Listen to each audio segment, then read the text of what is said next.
ઘેર બેસી ગયા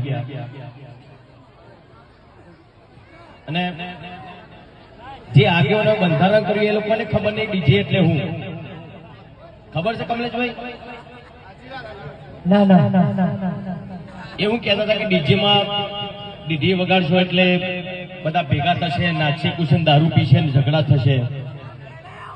એવું જરૂરી નહીં. કોઈ ઢોલ વગાડતો તો દારૂ પીનારો પીવાનો જ છે, ઝઘડા કરનારો ઝઘડો કરવાનો છે. તો ડીજે બંધ થવાથી સમાજમાં સુધારો આવશે એ વસ્તુ ખોટી છે. જે ડીજે બંધ થયા છે ને એ રીતે ઘણા બધા કલાકારોના બિચારા એ લોકોનો રોજગાર બંધ થઈ ગયો છે. એ લોકોને ખબર નહીં પડતી. તો એ બધા મોટા માણસો છે, મોટા માણસો એટલે ડીજેની એમને ખબર નહીં પડતી.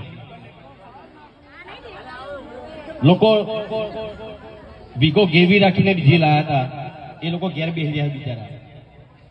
એક ડીજેમાં 15 કલાકારો કામ કરતા હોય એવા બનાસકાંઠામાં કેટલા ડીજે હશે?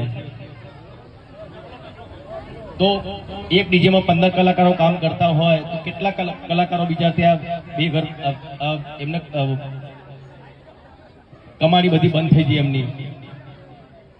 તો ચલો કઈ વાંધો નહીં, તમે ડીજે બંધ કરાવી દો. પણ